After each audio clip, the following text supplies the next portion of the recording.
correlation, causation, or mutual causality. And we're going to look at these 4 points that kind of show that it is mutual causality, meaning it's not one-to-one correlation, as if everyone that cohabits is also someone that's going to get divorced. Obviously, that's not the case. And it's not causation, that cohabiting makes you get divorced.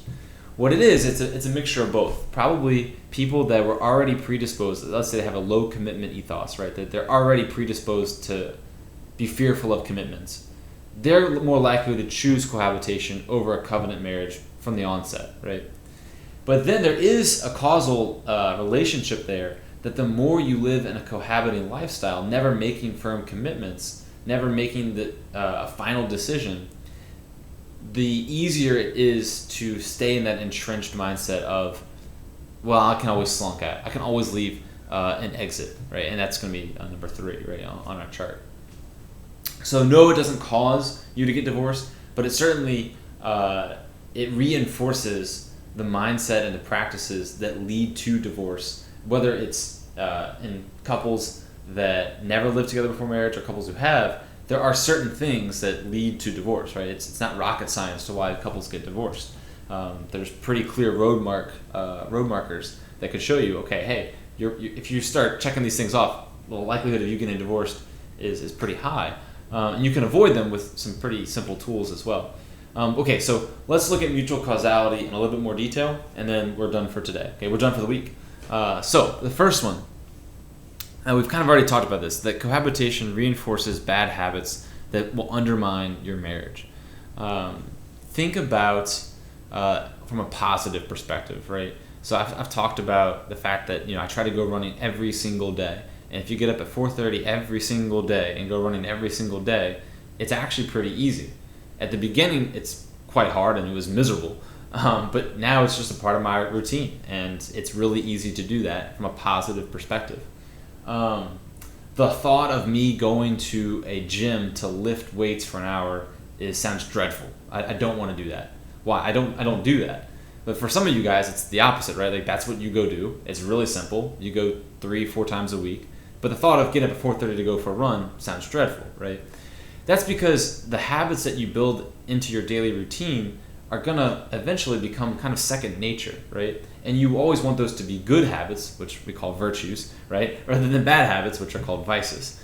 So if you're in the habit of watching Netflix from 12 to 3 in the morning, chances are you're not going to wake up till 10 or 11 o'clock the next day. You've wasted half the day.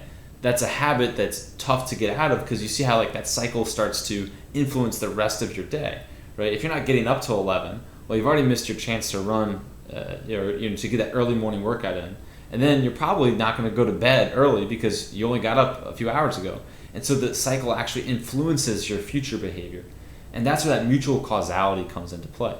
So with cohabitation, if you're someone that's already in this habit of, whether it's looking for excuses to get out of the marriage or relationship, or whether it's you're already fearful of commitments and you're constantly in this pattern, that pattern actually starts to influence the way that you act, right? And we said that love is an act of the will, which leads to number 2, is that cohabitation increases your chance, but what it does is that it entrenches the cost-benefit analysis view of marriage.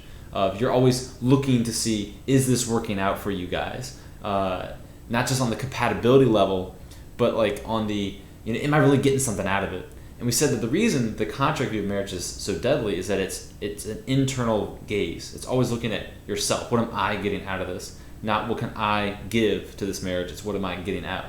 And cohabitation reinforces that internal gaze, right? Rather than how can I, for the rest of my life, give myself to my spouse. Cohabitation is always am I getting something out of this? Are we really happy? I don't, there's always this game of counting the cost, right? So it's much more predisposed to the contract view of marriage than a covenant view. The third point is the test drive mentality. And this is one of the main reasons people do cohabit, is to see if you're compatible. You wouldn't go buy a car without test driving it. And to some extent, that is true, right? The church is not a big fan of arranged marriages. In fact, they wouldn't count as real marriages, right? If they were forced into it, right? that you shouldn't necessarily just have a shotgun wedding or a Las Vegas style wedding, that you should know the other person pretty well before you get married. And that's why the church recommends, a period of engagement where you are preparing to get married.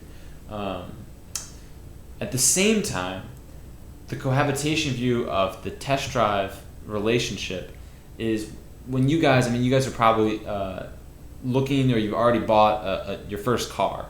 And when you go buy a car, the way to get money off of the price tag is to find a fault or flaw in it, and then to greatly point that out, right? That you're actually looking for the flaws in the car to point out to the dealer, hey, the tires are making a weird sound when we take a turn, whatever, I don't know. Yeah, the engine, I remember when I was looking at the Subarus, if you got above 80 miles an hour on the interstate driving the sport model or in the sport mode, the engine would kind of have like a stutter start, and the dealer was like, oh yeah, that means like it's really kicking into gear. And it's obviously not the case, right? That model was defective. And so you're looking for the fault or flaw to get the price down. Well, think about if you do that in a relationship. Again, the Seinfeld view of relationships, where you're always looking for the fault and flaw. It makes it very, very difficult to focus on doing the good for the other person, willing the good for them. You can think again of, I don't remember last year's Lakers basketball team before the Anthony Davis trade and everything. LeBron was like constantly looking for the flaw in the machine. Is it Luke Walton, the head coach? Is it Magic Johnson, the GM or the vice president of basketball operations? Is it the roster? Is it Kyle Kuzma? Is it Lonzo Ball? Like, who was it? Who was the fault in the system? And there was all this blame game, everyone pointing fingers, and ultimately the team fails, right? This year, I'm not a Lakers fan, but I'm Pelican season ticket holder for whatever that's worth this year. But this year you see something different, right? It's a team-centered approach, and you win with team-centered approaches. Best example of it would be, unfortunately, something like the New England Patriots, something like the San Antonio Spurs, where you've got these team-centered, goal-centered approaches where you're not just looking for flaws, just try to see what's wrong. You're focusing on what's right. And this returns back to the irreconcilable differences. There is no marriage, there is no relationship that is not going to have one or both spouses, both of them, have some kind of fault or flaw, right? That's the way humans are. We all make mistakes. We are all sinners. We all do something that's going to annoy even our best friends. Marriage is no different. So if you're trying to find someone that has no fault or flaw, it's not going to happen, right? What you do is you love the person through their faults and flaws, and together, even though you may not agree on everything, even though life might not be perfect, you work together towards that common goal. And again, we said that's ultimately getting your family to heaven. Finally, number 4, this one has the most direct effect, you could say like causation of why couples get divorced, than more correlative. It's that when you do decide, if you're cohabiting and you decide to finally get married, typically that conversation is more of like the words that Jennifer and Chris Caxter use is slide into marriage, right? I like to use the word slunk, right? Like you kind of slunk into marriage. Like, I guess we'll get married today. I guess we'll get married. I mean, like we've been living together for 10 years. We might as well make it official. Let's get married, right? Kind of see this with Pam and Roy in The Office, where they've been engaged for a long period of time and presumably living together at least halfway, and they're just like, let's get married. Now the marriage doesn't end up happening, right? But there's this tendency in cohabiting couples, especially ones that have been cohabiting for a long period of time, to not take the marriage vows seriously because they're like, nothing changes.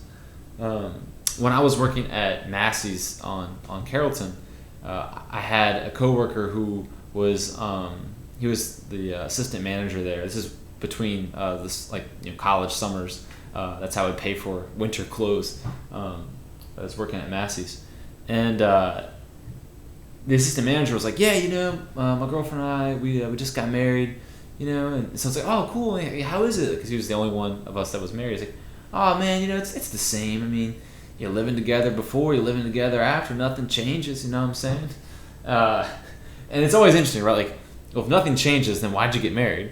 Because that's the no big deal low view of marriage. But at the same time, that is the way that a lot of cohabiting couples see marriage is, well, nothing's really changed. You're already living together. And what happens then is that when something does change, right? Maybe when you were cohabiting, you went through tough times, but you were able to work through them because you are, in fact, like good people and a good couple, and you do work well together. But what happens when you slide into marriage, and when it's not a performative utterance and this identity shift that we talked about in number 1 and 2, what happens is that rather than marriage being the foundation of your your partnership, your life together, it just becomes an add-on.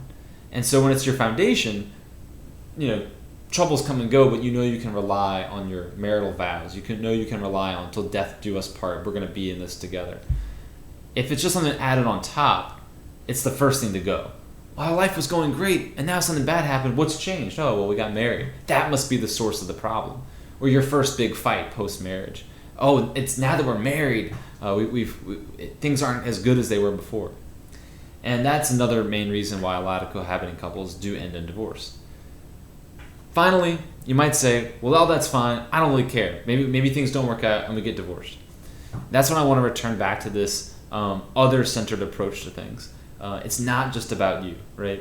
It's about the good of your spouse, the good of any children that you guys might have. And children do so much better with their biological mother and father. Every secular study shows that the best way for children to grow up in this world is to have their biological mom and dad directly in their life. Now, that's not always the case for a number of reasons. For biological reasons, tragic reasons. Sometimes, it is the best thing for husband and wife to be civilly divorced because of some sort of physical or sexual abuse and things like that. But a quote from Martin Luther King Jr. was, it's easy for him to conceive of the love of an all-loving and good God because he knew the love of his mom and his dad, right? And that's a great gift that a mom and a dad can give their kids, is this unconditional love that echoes God's love. That's what should be your hope for your kids, right? If you're a kid who experienced that from your mom and dad because your mom and dad are together and they love each other, and you experience that in the positive sense, well, then you know it, right? If you're someone that's experienced it from the absence, right, then you know it as well, right? That maybe things aren't so great and that you would want to give the good thing, the good version to your family. When we get specifically into fatherhood, we're going to look at a few clips from the show Fresh Prince of Bel-Air that kind of draw this out, right, from both sides. Will's uncle Phil is not his biological father, but he shows that fatherly love. And then Will's biological father doesn't show it, but Will decides when he has kids, he wants to show it to his family. So again, if you put everything together, I think cohabitation is just this great emblem of what we've been talking about this whole year, which is it's really easy to fall into the trap of cohabitation because of the common mentality. Everyone's doing it. It's really easy to fall into it if you only ever consider the material things. It's easier to cohabit. It's kind of like it's the assumed thing of our modern world, right? So if you've never thought about why you would want to cohabit, if you've always just assumed it's the next step and never reconsidered the preconceptions around it, you may find yourself on a path that's not going to lead to the best chance of a good, healthy, and happy marriage. And if your goal is to have the best marriage you can possibly have, and you really think about it, cohabitation is not going to lead there. And that's why I want you to think about it in these terms.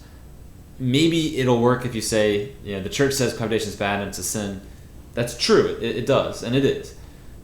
But the main reason you want to avoid cohabitation is that, and the main reason the church is saying that you shouldn't do it, is because we want you to have the best chance at the best marriage you can.